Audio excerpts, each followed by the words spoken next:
ನಮಸ್ಕಾರ ವೀಕ್ಷಕರೇ, ಶುಭೋದಯ. ನಿಮ್ಮೆಲ್ಲರಿಗೂ ಕೆಪಿ ನಂಜುಂಡಿರವರ ಲಕ್ಷ್ಮಿ ಗೋಲ್ಡ್ಸ್ ಪ್ಯಾಲೇಸ್ ಅರ್ಪಿಸುವ ಬೃಹತ್ ಬ್ರಹ್ಮಾಂಡ ಕಾರ್ಯಕ್ರಮಕ್ಕೆ ಪ್ರೀತಿಯ ಅತ್ಯಾತ್ಮೀಯ ಸ್ವಾಗತ, ಸುಸ್ವಾಗತ ಹಾಗೂ ಗಣರಾಜ್ಯೋತ್ಸವದ ಹಾರ್ದಿಕ ಶುಭಾಶಯಗಳನ್ನ ತಿಳಿಸ್ತಾ ಗುರುಜಿಯವರನ್ನ ಕಾರ್ಯಕ್ರಮಕ್ಕೆ ಸ್ವಾಗತ ಬಿಡೋಣವಾ.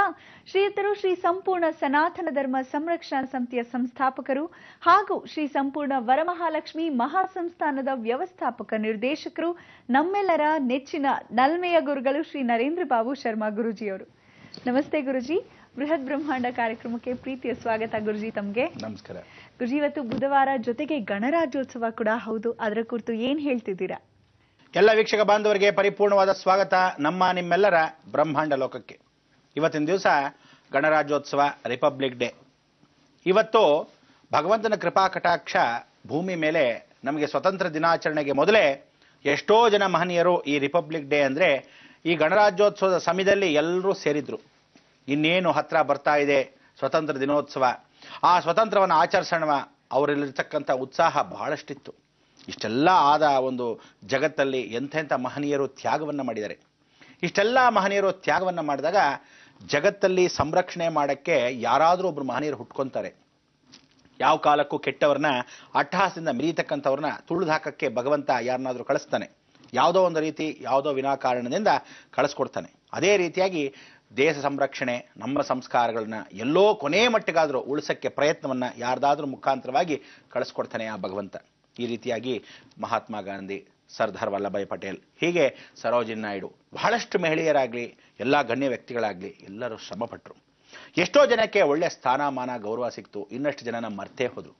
ಎಷ್ಟೋ ಜನನ ವಿಶೇಷವಾಗಿರ್ತಕ್ಕಂಥ ಒಂದು ಗೌರವ ಇವತ್ತಿನ ದಿವಸ ಕೊಡ್ತಾನೇ ಇದ್ದಾರೆ.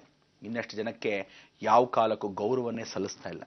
ಇದೆಲ್ಲ ನಿಜವಾಗ್ಲೂ ಆಗು ಹೋಗುಗಳಲ್ಲಿ ನಿಜವಾಗ್ಲೂ ಇವರೆಲ್ಲ ಶ್ರಮ ಪಟ್ರ ಅನ್ನೋದಕ್ಕೆ ನಾಳೆ ದಿವಸ ಬರ್ತಕ್ಕಂಥ ಪೀಳಿಗೆಗಳಿಗೆ ಹೇಳದೇ ಇರತಕ್ಕಂಥ ಅವಕಾಶಗಳನ್ನ ರಾಜಕೀಯದಿಂದ ಬೇಕಾದವ್ರಿಗೆ ಮಾತ್ರ ಒಂದು ಗೌರವ ಸಲ್ಲಿಸೋದು, ಬೇಡದಿದ್ದವ್ರನ್ನ ಆ ಕಾಲದಲ್ಲಿ ತಾತ್ಸಾರದಿಂದ ತುಳಿದು ಹಾಕ್ಬಿಡೋದು, ಹೀಗೆ ಮುಚ್ಚಿಡ್ತಾ ಬಂದಾಗ ನಿಜವಾದ ಕಷ್ಟವನ್ನು ಪಟ್ಟವರು, ನಿಜವಾದ ಒಳಭಾಗದಲ್ಲಿ ಎಷ್ಟೋ ಶ್ರಮವನ್ನು ಪಟ್ಟವ್ರಿಗೆ ಒಂದು ಅವಕಾಶವೇ ಇಲ್ಲದೆ ಹೋಗುತ್ತೆ.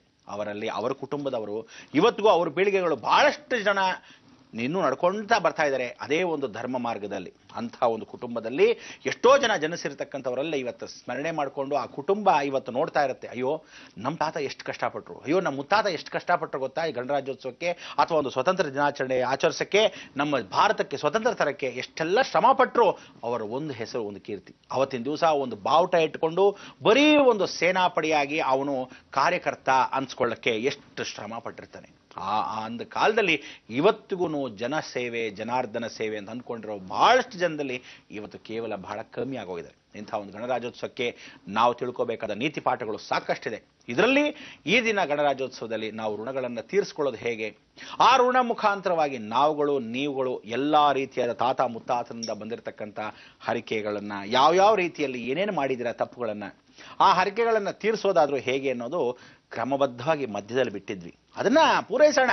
ಇಂಥ ಒಂದು ಪೂರೈಸ್ತಕ್ಕಂಥ ಅವಕಾಶ, ಸದ್ವಿನಿಯೋಗ ಎಲ್ಲವನ್ನೂ ಮಾಡ್ತಕ್ಕಂಥದ್ದು ಜೀವನ ಚರಿತ್ರೆಯಲ್ಲಿ ಪ್ರಥಮ ಬಾರಿ, ಅಂತ್ಯ ಬಾರಿ, ಕೊನೆಯ ಬಾರಿ ಅಂತ ಹೇಳಿ ಯಾವತ್ತೂ ಮಾಡ್ತಾ ಇರಬೇಕು. ಒಂದನ್ನು ಮಾತ್ರ ಬಹಳ ಬೇಜಾರಾಗ್ತಾ ಇದೆ.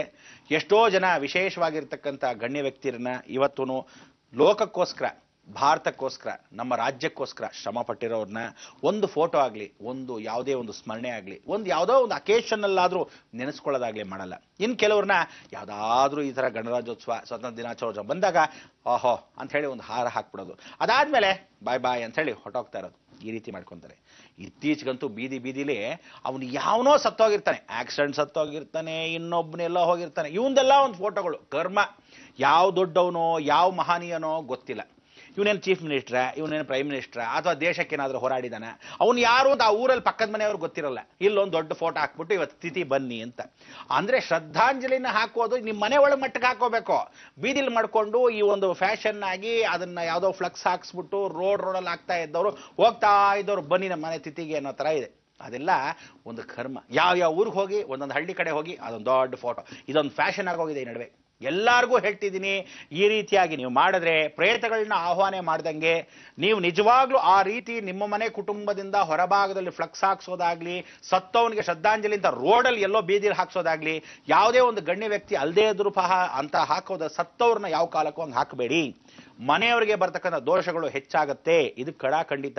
ನೀವೇ ಹೋಗಿ ಖುದ್ದಾಗಿ ಯಾವನೋ ಹಾಕಿದ್ದ ಅಭಿಮಾನಿ ಅಂತ ಹೇಳೋ ಅಥವಾ ಯಾರೋ ಬೇಕು ಅಂತ ಹಾಕಿದ್ದಾರೋ ಸಂತೋಷ ಪಟ್ಬಿಟ್ಟು ಒಂದು ಪ್ರಶ್ನೆಗೆ ನೀವು ಆನಂದವಾಗಿ ಕುತ್ಕೊಂಡ್ಬಿಡೋದಲ್ಲ.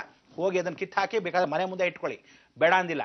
ಯಾವತ್ತು ಅಂದ್ರೆ ಅವ್ರಿಗೆ ಯಾವುದೇ ಕಾಲಕ್ಕೂ ಕಾಲವಾದಾಗ ಅವ್ರಿಗೆ ಗೊತ್ತಾಗಬೇಕು. ನೀವೇನೋ ಲೆಟರ್ ಕೊಡ್ತೀರಾ, ಅದನ್ನು ಕೊಡ್ತೀರಾ, ಬರ್ತೀರಾ. ಬೀದಿಯವ್ರಿಗೆಲ್ಲ ಹೆಂಗೆ ಗೊತ್ತಾಗಬೇಕು ಅನ್ನೋದು ಏನಿದೆ ಶಾಸ್ತ್ರ. ನಿಮ್ಮ ಮನೇಲಿರ್ತಕ್ಕಂಥ ಯಾವುದೋ ಒಂದು ಅಜ್ಜಿ ಫೋಟೋ ಅಂತಹ ವಿಶೇಷವಾಗಿರ್ತಕ್ಕಂಥದ್ದು, ಆ ಅಜ್ಜಿ ಯಾವುದಾದ್ರೂ ಸ್ವತಂತ್ರಗಾರರ ಹಾಗಿದ್ರೆ ಸಂತೋಷ. ಯಾರಿಗೂ ಗೊತ್ತಿಲ್ಲ, ಇದೇ ಊರಲ್ಲಿ ಇರಬಹುದು ಅಂತ ಹೇಳ್ಬೋದು. ಅವ್ರು ಯಾರೋ ಅಜ್ಜಿ, ಪಕ್ಕದ ಮನೆಯವ್ರಿಗೆ ಕೂಡ ಶಾರದಮ್ಮನವ್ರಿಗೆ ನಿಮ್ಮ ಮನೇಲಿ ಅಜ್ಜಿ ಇದಂತ. ಹೌದೇನ್ರಿ, ನಂಗೆ ಗೊತ್ತಿಲ್ಲ ರೀ, ಹಿಂದ್ಗಡೆ ಅವಾಗ ಓಡಾಡ್ತಿದ್ರು, ಕುಡ್ತಾ ಇದ್ರು ಎಲೆ ಅಡಿಕೆ ಹಾಕೊಂಡು ಅಂದ್ರೆ ಆ ಅಜ್ಜಿ ಫೋಟೋನ ರೋಡಲ್ಲಿ ಫ್ಲೆಕ್ಸ್ ಹಾಕ್ಬಿಟ್ಟು ಶ್ರದ್ಧಾಂಜಲಿ ಅಂದ್ರೆ ಏನು ಗೊತ್ತಾಗುತ್ತೆ. ಹೀಗೆ ಮನುಷ್ಯನಿಗೆ ಉಪಯೋಗಿಸ್ಕೊಳ್ಳತಕ್ಕಂಥದ್ದು ಸ್ವಲ್ಪ ಮಟ್ಟಕ್ಕೆ ಕಾಮನ್ ಸೆನ್ಸ್ ಇಲ್ಲದೆ ಇರ್ತಕ್ಕಂಥವ್ರು ಸಾಕಷ್ಟು ಜನ ಆಗ್ಬಿಟ್ಟಿದ್ದಾರೆ. ಈ ನಡುವೆ ಫ್ಯಾಷನ್, ಯಾವುದೇ ಒಂದು ಹೆಸರು ಹಾಕೋದ್ರಾಗ ಅದ್ರ ಜೊತೆಗೆ ಒಂದು ಫ್ಲೆಕ್ಸ್ ಹಾಕ್ಸ್ಕೊಳ್ಳೋದು. ಇವತ್ತು ಗಣರಾಜ್ಯೋತ್ಸವ ದಿವಸ ನಾವೆಲ್ಲ ಏನು ಮಾಡಬೇಕು? ಈ ಗಣರಾಜ್ಯೋತ್ಸವದಲ್ಲಿ ನೀವು ಮಾಡಬೇಕಾದಿಷ್ಟೇ, ಪ್ರತಿಯೊಬ್ಬನ ಸ್ಮರಣೆಯನ್ನ ಮಾಡ್ಕೊಳ್ತಕ್ಕಂಥದ್ದು. ಇವತ್ತು ಮಾಡ್ಕೊಂಡ ಮೇಲೆ ನಾಳೆ ಬಿಟ್ಬಿಡೋದಲ್ಲ. ನಿಜ ಜೀವನದಲ್ಲಿ ಒಂದು ಆತ್ಮಾಭಿಮಾನ ಇಟ್ಕೋಬೇಕು. ಯಾರ್ಯಾರು ಇದಕ್ಕೆ ಶ್ರಮ ಪಟ್ಟಿದ್ದಾರೆ ಅಷ್ಟೂ ಜನಕ್ಕೆ ನಿಜವಾದ ವಂದನೆಯನ್ನು ನಾವು ಸಲ್ಲಿಸಲೇಬೇಕು. ಆ ನಿಜವಾದ ವಂದನೆಯನ್ನ ರಾಷ್ಟ್ರದಲ್ಲಿ ವಿಶೇಷವಾಗಿರ್ತಕ್ಕಂಥ ಈ ಒಂದು ಸಂಗೀತ ಸುಮಧುರವಾಗಿರ್ತಕ್ಕಂಥ ಹಾಡಿನ ಮುಖಾಂತರವಾಗಿ ನಮ್ಮ ಗೌರವವನ್ನು ಬ್ರಹ್ಮಾಂಡದ ಮುಖಾಂತರ ಸಲ್ಲಿಸೋಣ ಅಂದ್ಕೊಂಡಿದ್ದೀವಿ. ಇದಕ್ಕೆಲ್ಲ ತಾವುಗಳು ಪಾಲ್ಗೊಂಡು ವಿಶೇಷವಾಗಿ ಆ ಗೌರವವನ್ನು ಸಲ್ಲಿಸ್ತೀರಾ ಅಂತ ಈ ಮುಖಾಂತರ ಹೇಳ್ತಾ ಬನ್ನಿ. ಎಷ್ಟು ಜನ ಹೋರಾಟಗಾರರು, ಎಷ್ಟು ಜನ ಕಾರ್ಯಕರ್ತರು, ಎಷ್ಟೋ ಜನ ನಾನು ಒಂದು ಸೇನಾಪಡೆ ಅಂತ ಹೇಳಿ ಆ ಕೋಲುಗಳನ್ನ ಲಾಠಿಗಳನ್ನ ಇಟ್ಕೊಂಡು ಹೊರಡ್ತಾ ಇದ್ರು. ಆಗ ಒಂದೇ ಪಕ್ಷ ಇತ್ತು, ಎಷ್ಟು ಚೆನ್ನಾಗಿತ್ತು ಅಂತೀರಾ. ನಿಜವಾದ ದೇಶಭಕ್ತಿಯ ಪಕ್ಷಗಳು. ಈಗ 108 ಪಕ್ಷಗಳು. ಒಂದಂತೂ ನಾನು ಹೇಳೋದು ಖಚಿತ, ಪ್ರೆಸಿಡೆಂಟ್ ಅವರು ಈ ಕಾರ್ಯಕ್ರಮದ ಮುಖಾಂತರವಾಗಿ 4 ಜನ ಹೇಳಿ, ವಿಶೇಷವಾಗಿ ಪ್ರೈಮ್ ಮಿನಿಸ್ಟರ್ ಆಗಲಿ, ನಾನೇ ಸ್ವತಃ ಪತ್ರ ಕೂಡ ಬರೆದಿದ್ದೀನಿ. ಆದರೂ ರೆಸ್ಪಾನ್ಸಿಬಿಲಿಟಿ ಇರತಕ್ಕಂಥ ನಿಜವಾದ ಅಧಿಕಾರಿಗಳು ಯಾರಿದ್ದೀರಾ, ದಯವಿಟ್ಟು ಒಂದು ಆದೇಶವನ್ನು ಹೊರಡಿಸಬೇಕು. ಏನಂತ, ಇಡೀ ಭಾರತ ದೇಶದಲ್ಲಿ ಒಂದು ರೂಲಿಂಗ್ ಪಾರ್ಟಿ, ಇನ್ನೊಂದು ಆಪೋಸಿಷನ್ ಪಾರ್ಟಿ, ಎರಡು ಬಿಟ್ಟು ಎಲ್ಲ ಪಕ್ಷಗಳನ್ನು ಕಿತ್ತು ಬಿಸಾಕ್ಬಿಟ್ಟು ನಿಜ ಜೀವನದಲ್ಲಿ ಎಷ್ಟು ಚೆನ್ನಾಗಿರುತ್ತೆ ಒಂದು ಗೌರವ ಅಂದ್ರೆ, ಇಲ್ಲ ಇವನ್ ರೂಲು ಇಲ್ಲ ಅವನ್ ರೂಲು. ನಿಜವಾಗ್ಲೂ ಒಂದು ಕಾರ್ಯಕರ್ತನ ಈ ಗಣರಾಜ್ಯೋತ್ಸವದಿಂದ ನೀವು ಕೊಡತಕ್ಕಂಥ ಹಳೆಬ್ಬರಿಗೆ ಗೌರವ ಅನ್ನೋದೇ ಈ ರೀತಿಯಾದ ಒಂದು ಅಧಿಕಾರ, ಈ ರೀತಿಯಾದ ಒಂದು ಸೌಕರ್ಯ. ಇವತ್ತು ನೀವು ಏನು ಮೆರಿತಾ ಇದ್ದೀರಾ ಅದೆಲ್ಲ ಅವ್ರು ಮಾಡಿರೋ ಕರ್ಮಗಳು, ಅವ್ರು ಮಾಡಿರೋ ಪುಣ್ಯಗಳಿಗೆ ನೀವು ಅನುಭವಿಸ್ತಾ ಇದ್ದೀರಾ. ಅದರಿಂದ ಆ ಫಿಕ್ಸೆಡ್ ಡಿಪಾಸಿಟ್ ನಿಮಗೆ ಬಂದಿದೆ. ಆದರೆ ಮುಂದಿನ ಪೀಳಿಗೆಗೆ ಇದೇ ರೀತಿಯಾದ ಫಿಕ್ಸೆಡ್ ಡಿಪಾಸಿಟ್ ಒಂದೇ ಪಾರ್ಟಿ ಅಂದ್ರೆ ಮೇಲ್ಗಡೆ ರೂಲಿಂಗ್ ಪಾರ್ಟಿ, ಇನ್ನೊಂದು ವಿಶೇಷವಾಗಿ ಆಪೋಸಿಷನ್ ಪಾರ್ಟಿ. ಯಾಕಂದ್ರೆ ಅವನ ಅಕಸ್ಮಾತ್ ತಪ್ಪು ಮಾಡೋದು ತಿದ್ದಬೇಕಲ್ಲ. ಎರಡೇ ಸಾಕು, ಜೀವನ ಪರ್ಯಂತ ಯಾವುದು ಎತ್ತ ಅನ್ನೋದು ನೀವು ಡಿಸೈಡ್ ಮಾಡ್ಕೊಳ್ಳಿ, ಆದರೆ ಕಾರ್ಯಕರ್ತವಾಗಿ ಪರಿವರ್ತನೆ ಮಾಡ್ಕೊಳ್ಳಿ ಅಂತ ಹೇಳ್ತಾ ನಾವೊಂದು ವಿಶೇಷವಾಗಿ ಆ ಗೌರವವನ್ನು ಸಲ್ಲಿಸಿದವ್ರನ್ನ ಒಂದು ಸ್ಮರಣೆ ಮಾಡ್ಕೊತಾ ಇರ್ತೀವಿ. ನೀವು ಮಾಡ್ಕೊತಾ ಇರಿ. ಬಂದೆ.